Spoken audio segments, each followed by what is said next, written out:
사도신경으로 신앙 고백 함께 하시겠습니다. 나는 전능하신 아버지 하나님 천지의 창조주를 믿습니다. 나는 그의 유일하신 아들 우리 주 예수 그리스도를 믿습니다. 그는 성령으로 잉태되어 동정녀 마리아에게서 나시고 본디오 빌라도에게 고난을 받아 십자가에 못 박혀 죽으시고 장사된 지 사흘 만에 죽은 자 가운데서 다시 살아나셨으며 하늘에 오르시어 전능하신 아버지 하나님 우편에 앉아 계시다가 거기로부터 살아있는 자와 죽은 자를 심판하러 오십니다. 나는 성령을 믿으며 거룩한 공교회와 성도의 교제와 죄를 용서받는 것과 몸의 부활과 영생을 믿습니다. 아멘. 네, 오늘 함께 보실 말씀 여호수아 24장 29절부터 33절까지 말씀입니다. 이 일 후에 여호와의 종 눈의 아들 여호수아가 110세의 죽음에 그들이 그를 그의 기업의 경내 딥나세라에 장사하였으니 딥나세라는 에브라임 산지 가하스산 북쪽이었더라. 이스라엘이 여호수아가 사는 날 동안과 여호수아 뒤에 생존한 장로들 곧 여호와께서 이스라엘을 위하여 행하신 모든 일을 아는 자들이 사는 날 동안 여호와를 섬겼더라. 또 이스라엘 자손이 애굽에서 가져온 요셉의 뼈를 세겜에 장사하였으니 이곳은 야곱이 백크시타를 주고 세겜의 아버지 하몰의 자손들에게서 산 밭이라. 그것이 요셉 자손의 기업이 되었더라. 아론의 아들 엘르아살도 죽음에 그들이 그를 그의 아들 비느하스가 에브라임 산지에서 받은 산에 장사하였더라. 아멘. 여호수아가 모세의 뒤를 이어 이스라엘을 이끌고 요단강을 건너서 약속의 땅을 차지하는 가나안 땅을 차지하는 여정을 그린 여호수아서가 오늘 드디어 대단원의 막을 내립니다. 죄송합니다. 각 지파별로 땅 분배를 다 마쳤습니다. 여호수아는 이스라엘 백성들을 다 한데 세겜 땅에 모으고 그들이 하나님을 온전히 섬기도록 다시 한번 그 결단을 하게 했습니다. 이 일들을 이제 다 마치고 난 후에 여호수아의 나이가 오늘 29절을 보면 110세였습니다. 여호수아는 여러분 출애굽 1세대입니다.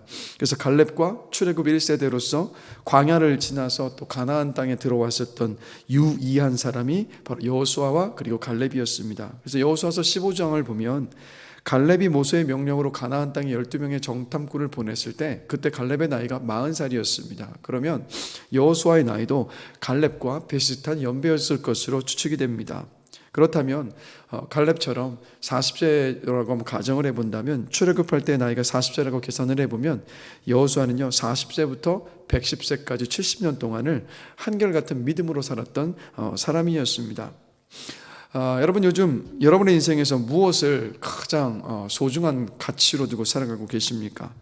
여러분은 인생의 목적을 어디에 두고 지금 살아가고 계십니까? 우리는 살면서 정말 중요한 것을 놓치고 잊어버리고 사는 경우가 많습니다. 어떤 것이냐면 내 인생을 누가 주셨는지 쉬이 잊어버립니다. 나에게 생명과 그리고 삶을 주신 분 앞에 내가 반드시 서게 된다는 사실을 망각할 때가 참 많습니다. 여러분 기억하십시오. 하나님께서 생명을 주셨습니다. 하나님께서 우리 삶을 허락하셨습니다. 그렇기 때문에 우리의 삶의 끝에 생명과 또 그 삶을 허락하신 우리의 주인이신 하나님께서 우리의 삶을 평가하신다는 사실입니다. 참 많은 사람들이 이 세상을 살아가면서 세상에서 성공하고 싶어하고 세상 사람들이 얻고 누리고 싶은 모든 것들 다 갖기를 바라면서 그렇게 몸부림치면서 살아갑니다. 치열하게 살죠. 사람들에게 인정받기 위해서.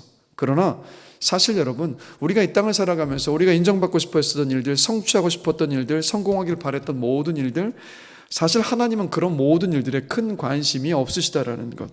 하나님께서 보시는 것은 뭐냐면 우리가 이 세상을 살아가면서 하나님을 정말 내 인생의 주인으로 인정하고 살았던 그 시간들만을 보신다라는 거예요. 인생의 주인이신 하나님을 인정하고 주인이신 그 하나님 붙잡고 그리고 의지하며 순종하며 살았던 그 시간들만이 하나님께 의미 있는 시간이라는 겁니다.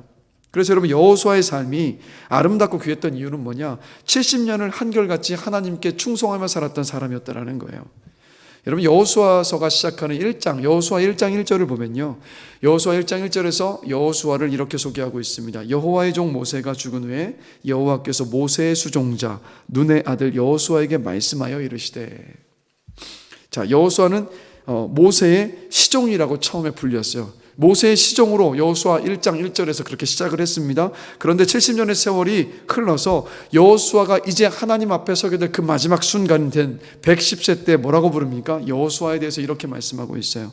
이 일 후에 여호와의 종 눈의 아들 여호수아가 110세의 죽음에, 모세의 시종으로 시작해서 여호와의 종으로 그 인생을 마무리 짓고 있는 모습을 봅니다. 여호수아가 하나님의 종이라고 불리는 것이 이곳이 바로 처음이라는 것. 70년을 한결같이 하나님께 충성했던 여호수아, 그리고 그 마지막에 하나님의 종이라고 하나님께 인정받은 여호수아였습니다. 여러분, 이 인생 얼마나 귀하고 얼마나 아름답고 얼마나 복됩니까? 가만히 우리 주변을 돌아보면 그렇게 뜨겁게 하나님을 만나고 열정적으로 신앙생활을 시작했는데 첫사랑 잃어버리고 근근히 그 신앙생활, 그 근근히 믿음만 유지하고 지켜나가다가 그렇게 식어버린 채 신앙생활을 끝맺는 분들이 있습니다. 또 하나님의 종으로 시작했는데 자기 영광만 찾고 구하다가 초라하게 신앙생활의 끝을 맞이하시는 분들도 있습니다. 또 구원은 받았는데 한평생을요 뜨뜻미지근해서 한 번도 하나님께 헌신하지 못한 채 그 삶을 마치는 분들도 있습니다. 그런데 또 어떤 분들은요, 오늘 본문의 여호수아처럼요, 예수를 처음 믿고 난 이후에 점점 하나님 사랑하고 충성되이 살다가 그 끝에 영광스럽게 하나님 곁으로 가시는 그런 분들이 계십니다. 여러분, 하나님 앞에 설 때가 가까워졌을 때, 이제는 하나님을 섬기고 싶어도 섬기지 못하는 그 상황이 되었을 때, 내가 왜 건강했을 때, 내가 하나님께 충성할 수 있었을 그때 왜 충성하지 못했을까라고 여러분 후회를 남기지 않는 저와 여러분이 되기를 원합니다. 고린도전서 4장 2절에서 이렇게 말씀하십니다. 맡은 자들에게 구할 것은 충성이니라. 여러분 기억하십시오. 내 인생의 주인은 내가 아니라 하나님이십니다. 하나님께 충성할 수 있는 시간, 건강과 기회가 있을 때, 그때 여러분 하나님께 우리 충성하십시다. 하나님을 내 인생의 주인이시라는 것을 굳게 인정하고 고백하면서 하나님 붙잡고 순종하면서 언제나 그 하나님의 뜻에 순종하면서 충성하는 저와 여러분의 삶이 되기를 주님의 이름으로 간절히 축원합니다. 영국과 미국의 대부흥운동을 이끌었던 조지 휘필드가 이런 말을 했습니다. 나는 녹슬어 없어지기보단 닳아 없어지기를 원한다. 주님께서 주신 모든 것들, 막 은사와 재능들과 재물들과 시간들, 건강들, 이 모든 것 그냥 녹슬게 그냥 두는 게 아니라 차라리 모든 것 주를 위해서 쓰면서 닳아 없어지기를 원한다는 조지 휘필드의 간절한 소망이었는데, 저는 요즘 이 조지 휘필드의 이 말을 계속해서 되뇌이게 됩니다. 녹슬어 없어지기보다는 닳아 없어지기를 원한다.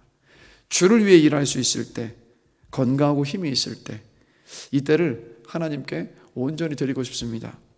하나님이 내 인생의 주인이시니까 하나님 붙잡고 또 하나님 의지하면서 하나님께 순종하면서 하나님을 위하여서 이 인생을 살고 싶습니다. 여러분, 저의 이 마음이 여러분들과의 동일한 고백이고 마음인 줄로 믿습니다.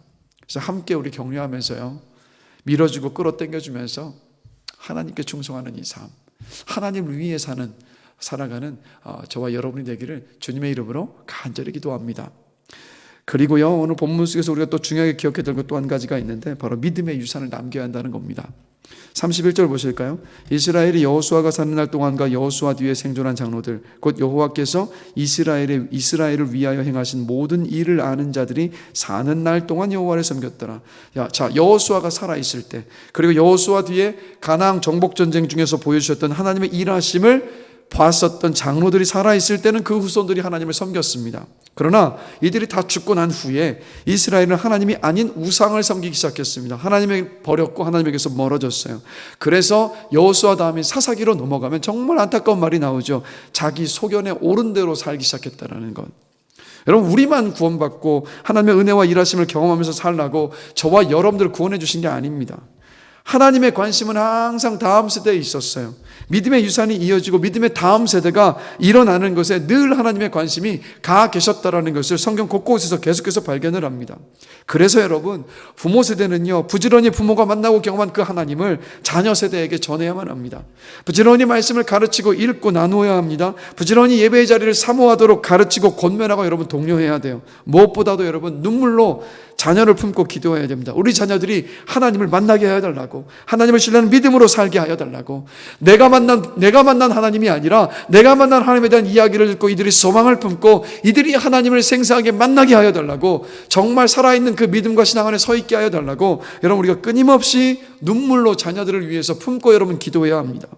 자녀들의 대학 합격과 취직과 시험 성적과 결혼만 놓고 혹시 기도하고 계시진 않으십니까? 이 기도 제목들 정말 중요한 기도 제목이 맞습니다. 그러나 하나님 만나지 못하면, 하나님을 신뢰하는 믿음으로 살지 못한다면 이것 다 이루어져도 여러분 아무 소용이 없다는 거 너무 잘 아시지 않습니까? 하나님이 없는 넓은 길을 가는 것보다 하나님과 함께 동행하는 그 좁은 길을 가는 것이 100배 1000배 안전하고 그 길이 귀하고 복된 길인 줄로 믿습니다. 그렇게 여러분 기억하십시오. 자녀를 위해서 울며 기도해야 합니다. 울며 기도하는 자녀를 위한 그 기도 절대 여러분 땅에 떨어지지 않습니다. 그래서 울며 자녀를 위해서 기도하면서 믿음의 유산을 이어가시고 믿음의 가문을 세워가신 여러분들이 되시기를 주님의 이름으로 축복합니다. 그래서 오늘 이 새벽 기도하실 때 하나님께 끝까지 충성하여 여호수아처럼 인생의 그 끝에 하나님께 착하고 충성된 종이라 칭찬받고 인정받는 내 삶이 되기를 원하노라고, 그 삶으로 인도하여 달라고 기도하는 시간이기를 원합니다. 그리고 우리 자녀들에게 믿음의 유산을 이어달라고, 하나님 아버지를 인격적으로 우리 자녀들이 만나게 하여 달라고, 하나님을 믿는 믿음으로 우리 자녀들이 살게 하여 달라고 합심해서 또 뜻을 모아서 함께 기도하는 오늘 이 새벽 시간 되기 주의 이름으로 간절히 축원합니다. 잠시 함께 기도하겠습니다. 하나님, 인생이 정말로 짧습니다. 순식간에 이 인생이 다 가버리고 하나님 아버지 앞에 설 날이 너무도 빨리 다가옵니다. 주님께 충성할 수 있을 때, 주님께 충성할 기회도 있고 힘도 있고 건강이 있을 때 정말 주님께 충성되어 이 땅 살아가는 우리의 삶이기를 원합니다. 우리 연약합니다. 우리를 도와주십시오. 우리의 생 허비하지 않고 주를 위해 살아갈 수 있는 우리의 삶이 되기를 원합니다. 그리고 우리 자녀들을 위해서 눈물을 뿌리며 기도하겠습니다. 믿음의 유산을 이어지게 하여 주시고 우리 자녀들도 하나님 아버지를 생생하게 만나서 그 믿음으로 이 땅을 살아갈 수 있도록 주여 역사하여 주시옵소서. 우리가 부르짖며 기도할 때 주님께서 우리의 기도 들으시고 신실하게 응답하여 주실 줄로 믿습니다. 믿음으로 간구하는 시간이기를 원합니다. 성령 하나님, 우리의 기도를 주장하여 주시옵소서. 감사합니다. 예수 그리스도의 이름으로 기도드렸습니다. 아멘. 하늘에 계신 우리 아버지의 이름을 거룩하게 하시며 아버지의 나라가 오게 하시며 아버지의 뜻이 하늘에서와 같이 땅에서도 이루어지게 하소서.